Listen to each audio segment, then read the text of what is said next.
सोचा था इस हाथ पर आर्य सर का नाम होगा, पर किस्मत को कुछ और ही मंजूर है।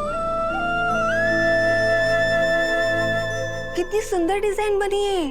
दामाद जी का नाम अन्नू के मेहंदी पे कितना अच्छा लग रहा है। चलो देखते हैं दामाद जी अपना नाम ढूंढ पाते हैं या नहीं। अरे तुम लोग यहीं खड़ी रहोगी, जाके शादी वाले काम करने हैं भाई। कितने सारे काम बाकी है पता है। बाहर रंगोली नहीं बनी है, दरवाजे पर तोरण नहीं बंधा और हल्दी भी नहीं कुटी अभी तक। जाओ जाके काम निपटाओ फटाफट। हाँ सब हो जाएगा।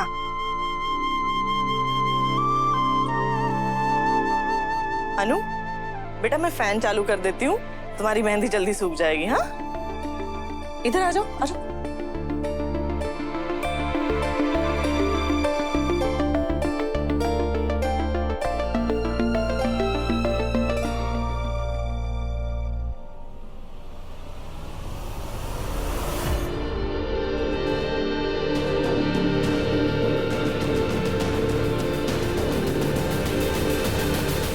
सर आप, तुमसे कुछ जरूरी बात करनी है। पुष्पा जी ये झेंडे सर यहाँ क्या कर रहे हैं और आपने उन्हें अनु से मिलने जाने क्यों दिया? ये शर्मा जी, अनु की शादी है। भेंडे सर तो क्या, उसके जानने वाले कितने ही लोग आएंगे। आप किसे किसे रोकेंगे? आप टेंशन मत लीजिए।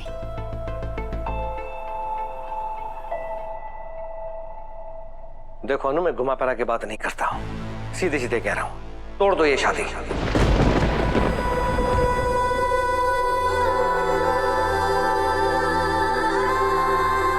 सर प्लीज प्लीज ऐसी बातें मत कीजिए, किसी ने सुन लिया तो बहुत बड़ी दिक्कत हो जाए। उससे मुझे कोई फर्क नहीं पड़ता, मुझे सिर्फ आर्यवर्धन की फिक्र है। तुम्हें पता नहीं पर क्या हालत हो गई मेरे दोस्त की। पिछले 2-4 दिनों से रोज शराब पीकर घर आना और नशे की हालत में उसकी जुबान से सिर्फ एक ही नाम निकलता है, अनु। कहते कहते हंसने लगता है और फिर तुम्हारा नाम लेते लेते सो जाता है और उठते ही फिर से तुम्हारा ही नाम लेता है, अनु अनु अनु। इसी नाम ने उसे आबाद किया था और अब यही नाम उसे बर्बाद भी कर रहा है। बड़े बड़े गुंडे, डॉन, लीडर्स डरते हैं इस झेंडे से, पर आज मैं डर रहा हूं अपने दोस्त के लिए। डर रहा हूं ये सोच के कि जब तुम्हारी शादी होगी तो उसका क्या हाल होगा। पता है अनु, आर्यवर्धन की जिंदगी में बहुत तूफान आए, पर मैंने उसे कभी इतना परेशान नहीं देखा।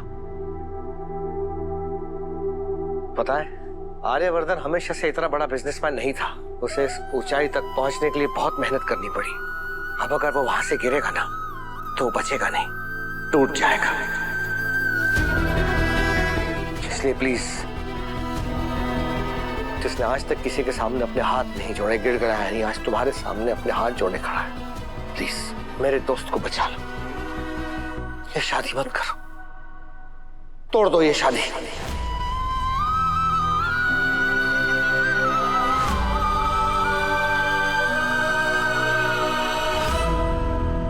झेंडे सर प्लीज, जो आप इस वक्त मुझे करने के लिए कह रहे हैं ना, वो मैं नहीं कर सकती।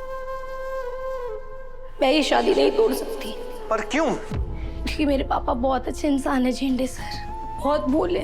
उन्होंने ना आज तक किसी से ऊंची आवाज में बात तक नहीं की होगी, कभी कुछ नहीं मांगते, सबकी हाँ में हाँ मिलाते रहते हैं और हमेशा दूसरों की खुशी में खुद की खुशी ढूंढ लेते हैं। उन्होंने आज तक मुझे किसी चीज के लिए प्रेशराइज नहीं किया, मुझे कभी कुछ करने के लिए नहीं कहा। मैं जैसा जीना चाहती थी, मुझे उससे भी बेहतर जिंदगी देने की कोशिश की है मेरे पापा ने।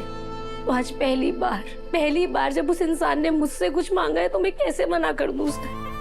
कब जानते हैं, जो मैंने सबसे पहली बार आर्य सर के लिए स्पीच लिखी थी ना, वो लिखने में भी मेरे पापा ने मेरी मदद की थी। इतने प्यारे, इतने भोले हैं कि इसी भोलेपन में अपना सब कुछ हार गए, सब कुछ खो बैठे। अब जानते हैं, जिस दुकान में मेरे पापा नौकर बन के काम करते थे ना, वो एक समय पर उस दुकान के मालिक हुआ करते थे, पर वहां पर काम करने वाले आदमी ने उनके साथ फ्रॉड किया, उनसे उनकी दुकान हथिया ली। उसके बावजूद मेरे पापा ने कुछ नहीं कहा, उसमें भी उन्होंने अपनी खुशी ढूंढ ही ली। अपनी ये दुकान में नौकर बन के काम करने लग गए, बिल्कुल चुपचाप, बिना किसी से कुछ कहे, बिना भगवान जी को दोष दी। ऐसे इंसान है मेरे पापा, तो मैं मेरे पापा को किसी भी चीज के लिए कैसे मना कर सकती हूँ उसका। मेरी मम्मी मुझ पर बहुत बार चिल्लाई होगी, पर मेरे पापा ने आज तक मुझसे ऊंची आवाज में बात तक नहीं की। मेरी मम्मी ने मुझे कई बार डांटा होगा, पर मेरे पापा ने मुझे कभी नहीं डांटा। मेरी मम्मी ने मुझे कई चीजों के लिए शायद ना कह दिया हो, पर मेरे पापा ने आज तक मुझे किसी भी चीज के लिए ना नहीं कहा। वो जितना मेरे लिए कर सकते थे ना, उससे भी कहीं ज्यादा उन्होंने मेरे लिए हमेशा किया। कभी मुझे किसी चीज की कमी महसूस नहीं होने दी, जबकि कमी होगी, पर कभी मुझे महसूस नहीं होने दी। हमेशा मेरा इतना ख्याल रखा। जब मैं पास हो जाती थी ना, पूरे मोहल्ले में मिठाई बांटते थे मेरे पापा। मेरी खुशी में सबसे ज्यादा खुश होते थे और मेरे दुख में रोते थे। मुझे हल्की सी चीख आ जाती है ना, तो उनकी जान निकल जाती है, और मेरी वजह से मेरे पापा को हार्ट। सर आप सोचिए, जब मेरी एक हाँ उनकी जान बचा सकती है, तो मेरी एक ना उनकी जान ले भी तो सकती है ना। तो मैं मेरे पापा के साथ ऐसे वक्त में ऐसा कैसे कर दूं? तुम्हें सिर्फ अपने पापा की फिक्र है, और आर्यवर्धन का क्या? तुम तो उससे प्यार करती हो ना।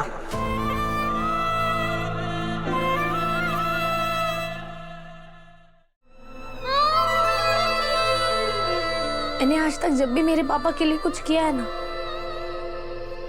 तो मुझे इतनी खुशी होती थी कि मैं आपको बता भी नहीं सकती। मुझे ऐसा लगता था मेरा जीना सफल हो गया कि मैंने मेरे पापा के चेहरे पर वो थोड़ी सी स्माइल लिया है। पर आज पहली बार उनके लिए कुछ करते हुए भी ना मुझे उतनी खुशी नहीं हो रही है, ना आज से ज्यादा शर्मिंदगी हो रही है। मैं जानती हूँ ये शर्मिंदगी आर्य सर को ना करने की है, ये मायूसी उन्हें खोने की है।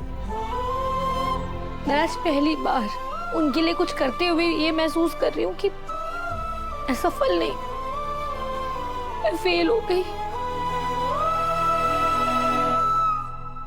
कोई तो रास्ता होगा, कुछ तो कर सकते हैं।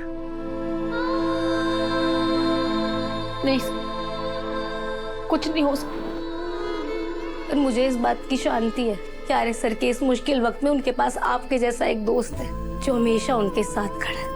आर्य सर बहुत लकी हैं जो उन्हें आपके जैसा एक दोस्त मिला, और इस मामले में ना तो माता रानी की मुझ पर भी पूरी कृपा है कि मुझे भी एक ऐसी दोस्त मिली है जो हमेशा मेरा साथ देती।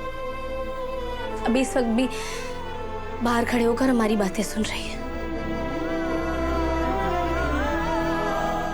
दोस्ती बहुत जरूरी होती है सर।